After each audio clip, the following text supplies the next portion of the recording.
Xander Holt's foot hit the wet tile, and the next thing he knew, his 6-foot frame was airborne, arms flailing, sunglasses flying, and with a spectacular splash, the billionaire playboy landed in the middle of the pool with all the grace of a man who'd never swam a day in his life. "Oh my God!"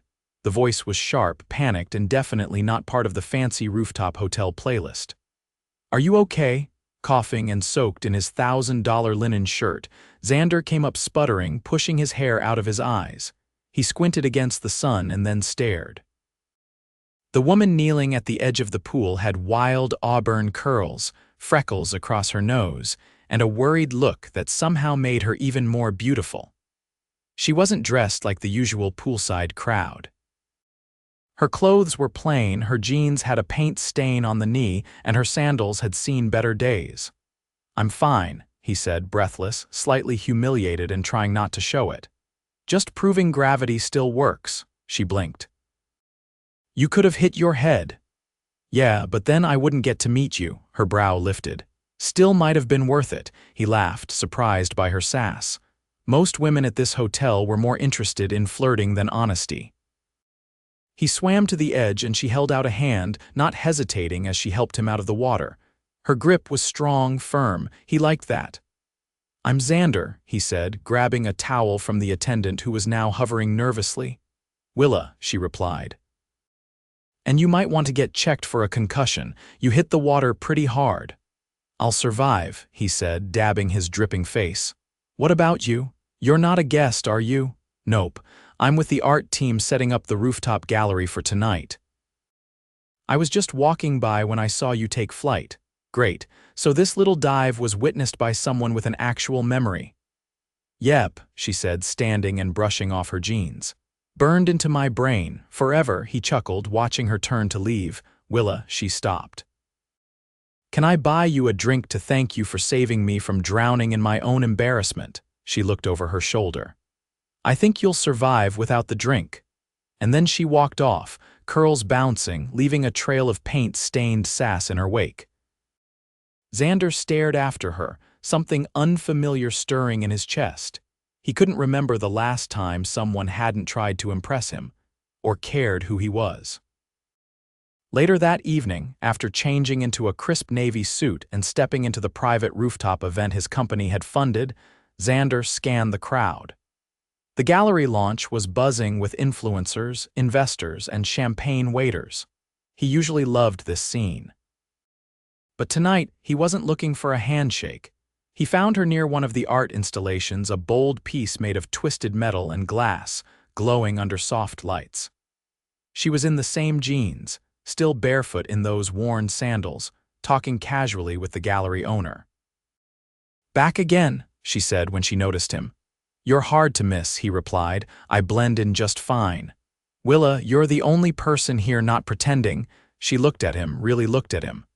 "And you're the only one who fell into a pool today," he laughed, stepping closer. "I want to know more about you." "Why?" "Because you didn't ask me what I do or how much I make, and you didn't ask for a selfie." She tilted her head. "You think that makes me interesting?" "No, it makes you real." She hesitated, eyes flicking over him. "You're not used to being told no, are you?" "Not lately." "Well," she said, crossing her arms, "I'm not interested in being someone's poolside meet-cute story." "This isn't a story," he said quietly. "It's real. You're the first thing today that's felt real." She paused at that, her tough exterior flickering. "I have to finish setting up," Xander nodded. "Then I'll help." "You in that suit," he shrugged. "I've done worse for less." They spent the next hour adjusting lights, moving stands, and laughing when he nearly knocked over a sculpture. She told him she was a muralist, working odd jobs to fund her projects. He told her about the gallery's mission, without mentioning he'd paid for most of it. By the time the guests began to clear out, Willa was leaning against the railing, watching the city lights with a tired smile. Xander handed her a glass of champagne. "I don't usually do this," she said, accepting it. "What, talk to soaked billionaires?" she snorted. "No." "Let people in." He turned to face her fully. "Then I'm honored," she looked up at him. "You really don't care that I'm not flashy?" "I think you're the most interesting person I've met in years." She swallowed, her gaze softening. You don't know anything about me. Then let me learn.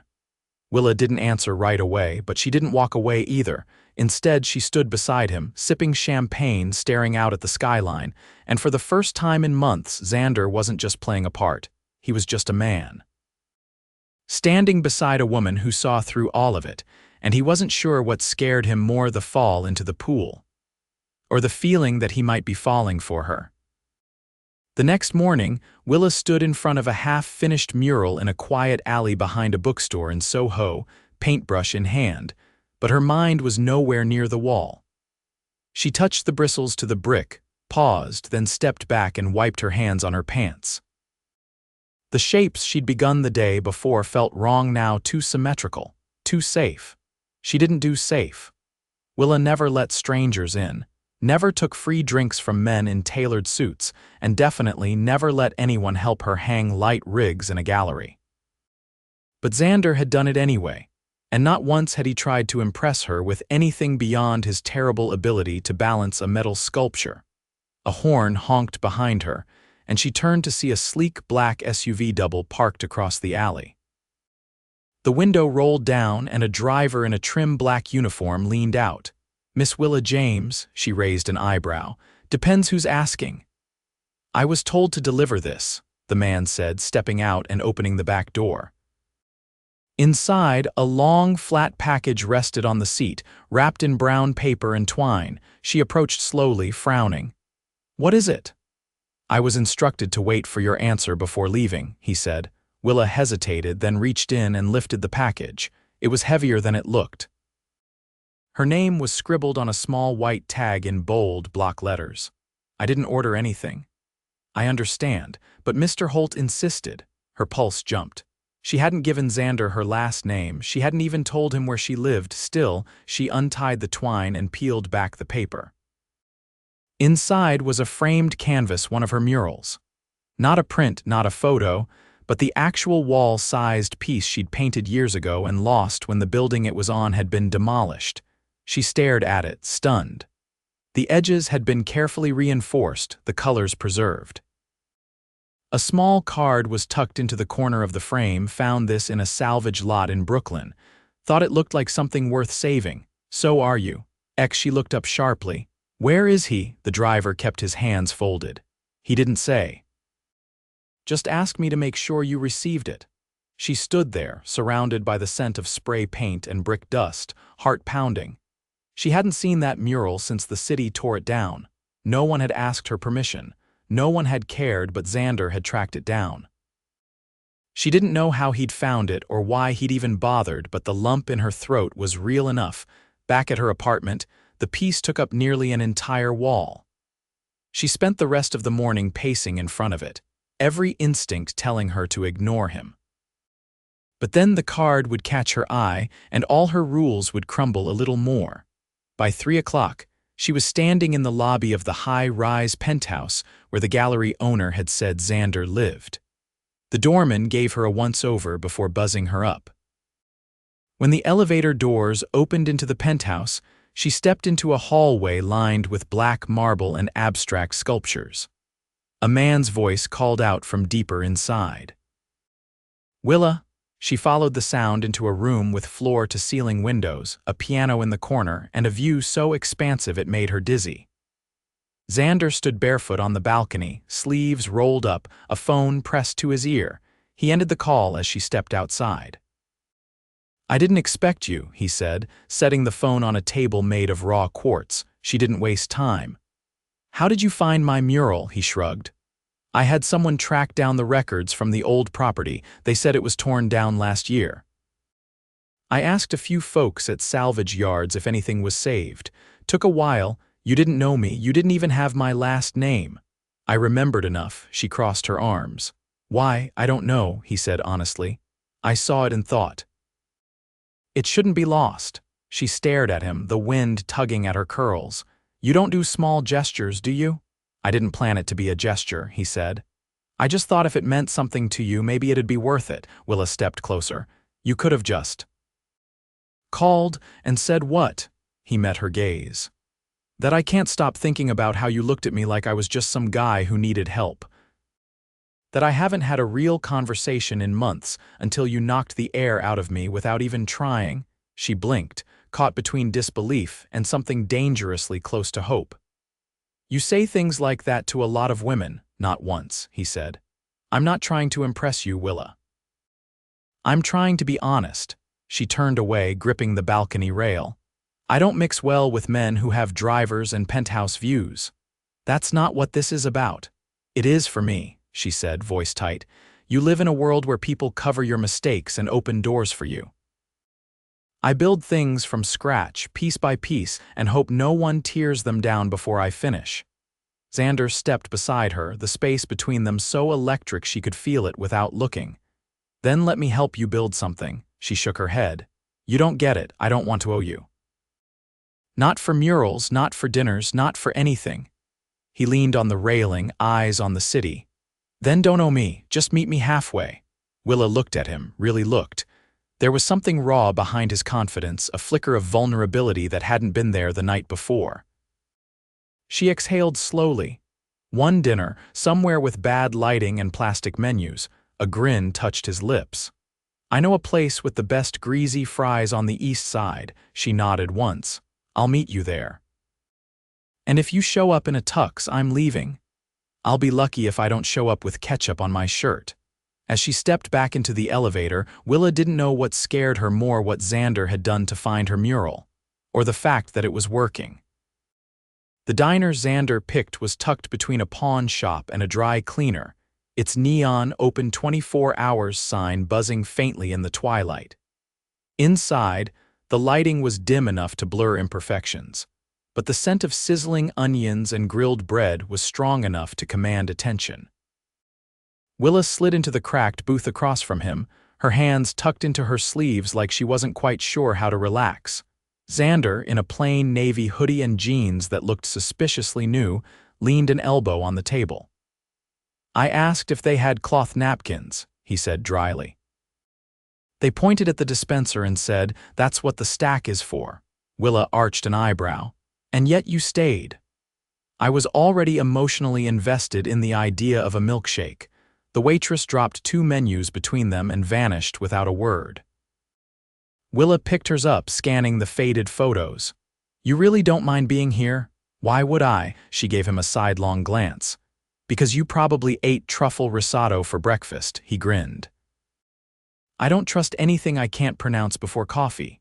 She looked away, but her mouth twitched. All right, I'll give you that one. They ordered burgers and fries, no substitutions, no modifications. Xander noticed how Willa relaxed as the waitress scribbled everything down and left. It was as if the act of choosing something ordinary gave her permission to breathe. So, she said, what do you actually do all day? Besides falling into pools and rescuing broken murals? Xander leaned back, stretching his legs under the table. Technically, I run a venture firm. But mostly I sit in rooms with people who talk too long and say too little. I listen, decide if they're serious, and write checks if they are. That sounds detached. It is, he said, by design. Why? He hesitated, then traced a circle on the table with his thumb. Because detachment is easier than watching people sell pieces of themselves for approval. I've seen it happen too many times. I'd rather be the guy holding the door open than the one deciding if someone gets to walk through. Willa's gaze sharpened. You're saying you help people by keeping your distance. I'm saying money changes how people look at you. If you're not careful, it changes how you look at yourself. She was quiet for a beat. That's not the kind of answer I expected. He looked up. What did you expect? Jokes. Deflection. Maybe something about yachts. I've never liked boats, she laughed softly, shaking her head. You're a confusing man, Xander Holt. I could say the same about you. You put up walls so fast I'm surprised you haven't built a fortress. I've had to, she said, voice low. People see what they want to take, not who you actually are. He leaned in slightly. I'm trying to see who you are, she met his eyes. And what if you don't like her? Then at least I'll know the truth. That's more than most people get. Their food arrived, breaking the tension. Willa piled ketchup onto her plate with surgical precision. Xander watched her eat with a kind of admiration he didn't bother hiding. She didn't nibble or pretend to be half full after 2 bites. She devoured her burger like someone who'd earned every calorie. "You know," she said between bites, "I looked you up after the gallery." He wiped his hands slowly. "And I found articles about a private jet company, a tech incubator, some investment in a medical startup, but no gossip, no scandals. No exes with tell-all books. I keep my life clean." "Too clean," she said. "It's like you've edited out the messy parts. Maybe I just haven't let anyone close enough to make a mess." She paused, chewing, then set her food down. "That's a lonely way to live." "Is it?" he asked quietly. Willa nodded. "People need friction, edges. If everything's smooth, nothing has to change." Xander tapped the corner of his plate. "You're not afraid to say things most people avoid." "I don't see the point in pretending." He studied her, the way she sat forward just enough to mean her words, but not so much that she leaned on him emotionally. She was still holding back, but not as much as before. After they paid, he walked her toward the subway station instead of calling a car. They passed an open bakery window, and he bought 2 chocolate croissants without asking if she wanted one. She accepted hers without a word, tearing a bite off and chewing with her eyes closed. "This is the best thing I've eaten in a week," she mumbled. "I won't take offense." "You shouldn't. Burgers are great. This is better." When they reached the station steps, she stopped. "This was good." He stepped closer. "I want to see you again." "You're not trying to fix me, are you?" He looked at her, serious. "No, I just don't want to go back to the version of my life that didn't include you." That silenced her. He didn't fill the space. He let it settle, heavy and honest. "I'll think about it," she said finally. He nodded. "Fair." As she descended the stairs, croissant in hand, Xander stood under the flickering streetlight, watching until she disappeared. Something was changing, not just between them, but inside him.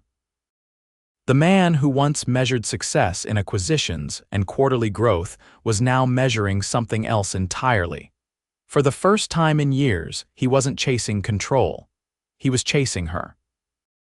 A week later, Willa found herself walking through the stone archway of a sculpture garden overlooking the Hudson, wind teasing her curls as she followed the path lined with low lanterns.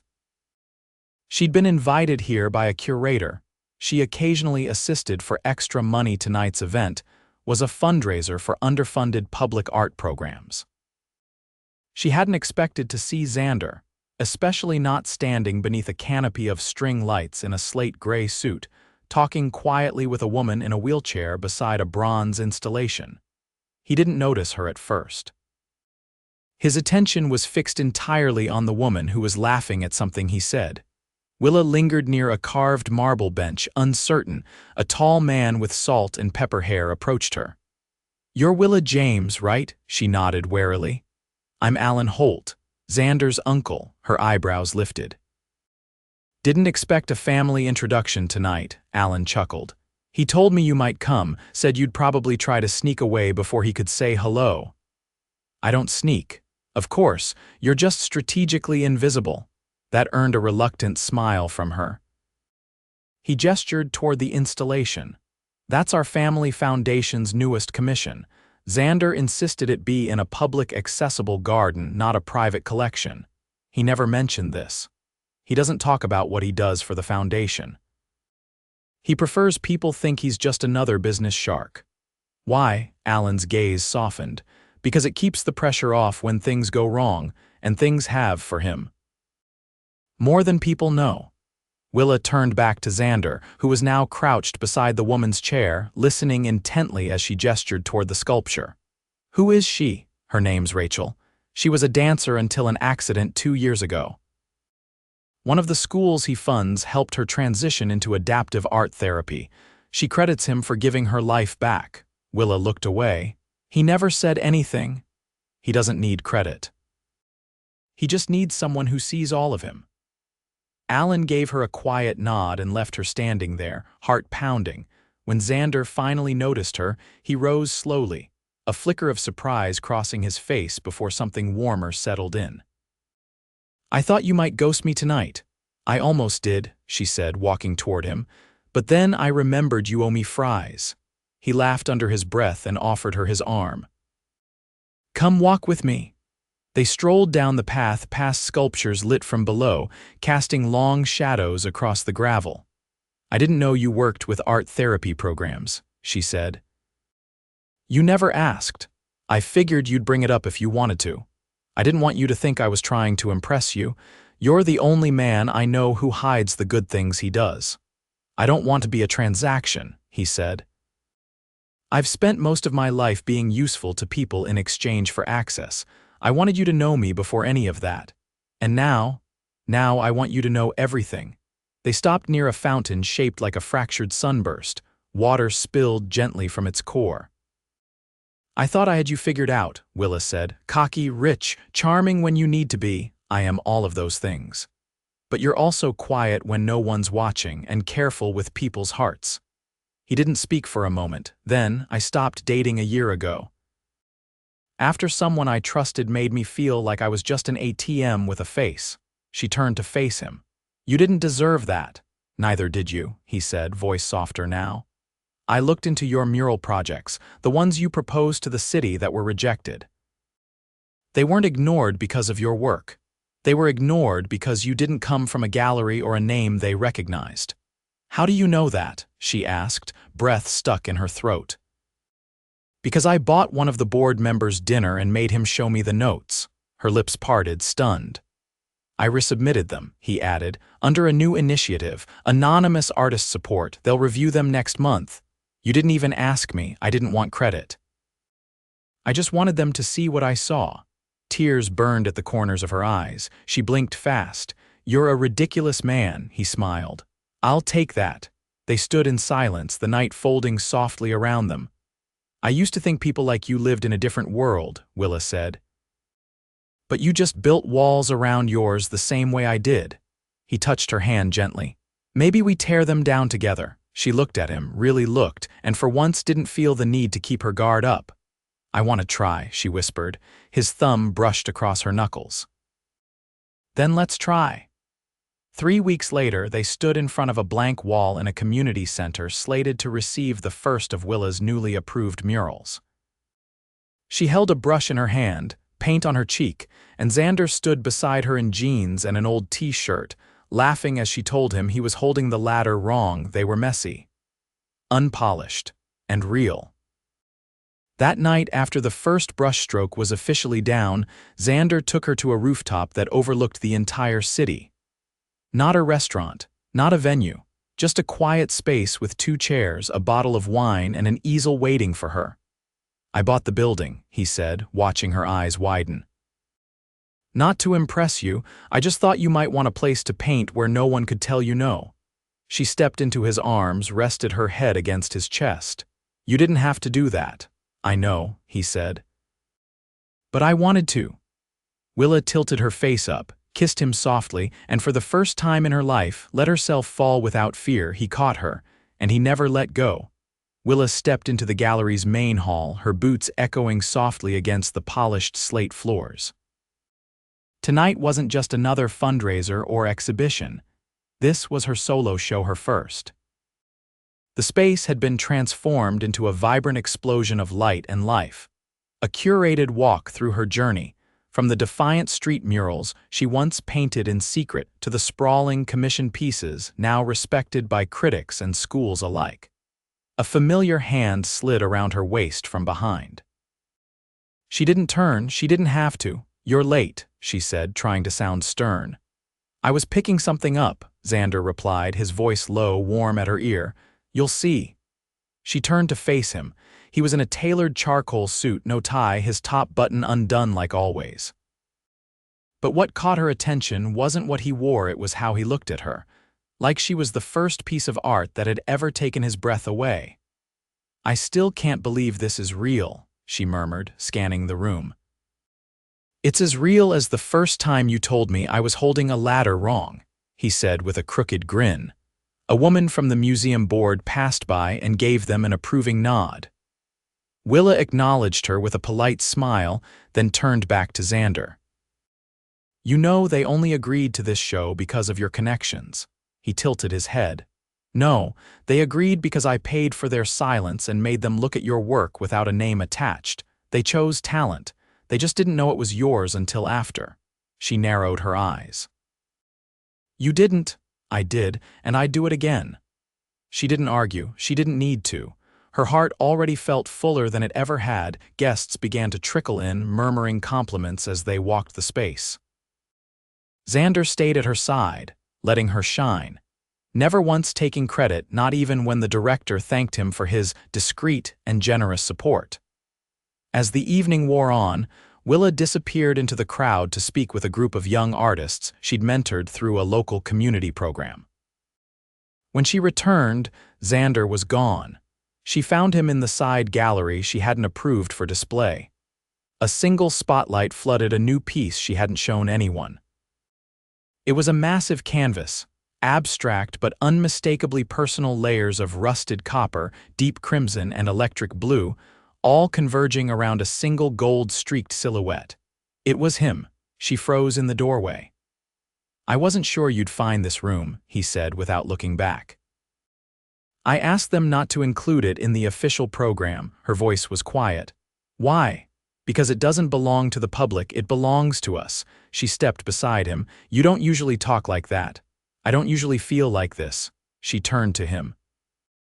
Then say it. He reached into his jacket pocket and pulled out a small box-wrapped square, not a ring, not jewelry, something flat wrapped in matte black paper. I was going to wait, he said. But timing never really worked with us, did it? She took it, carefully unwrapping the paper. Inside was a deed, her name printed at the bottom. It was for a studio space downtown, the kind of open-floor, high-ceiling warehouse she'd once dreamed of but never dared to consider. I don't need this, she whispered. I know. That's why it's yours. She stared at the paper, then up at him. You're not trying to rescue me. No, he said. I'm building something with you. She folded the deed and slipped it into her clutch. If I say yes to all of this, I need it to be real, no hiding, no fixing things behind my back. He stepped closer. I already gave up control the moment you walked away from me the first time. I'm not interested in owning any part of you. I just want to be beside you when the paint dries. She reached up, cupping his face. Then don't ever leave. I won't, he said and kissed her. Months later, they stood together in her new studio, the walls already stained with color and life. The street outside buzzed with spring, vendors shouting over the scent of roasted peanuts and blooming cherry trees.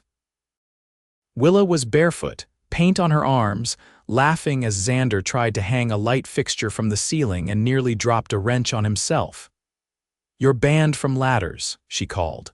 I'm improving, he argued, holding it triumphantly upside down. She set down her brush and crossed the room to him, wrapping her arms around his waist.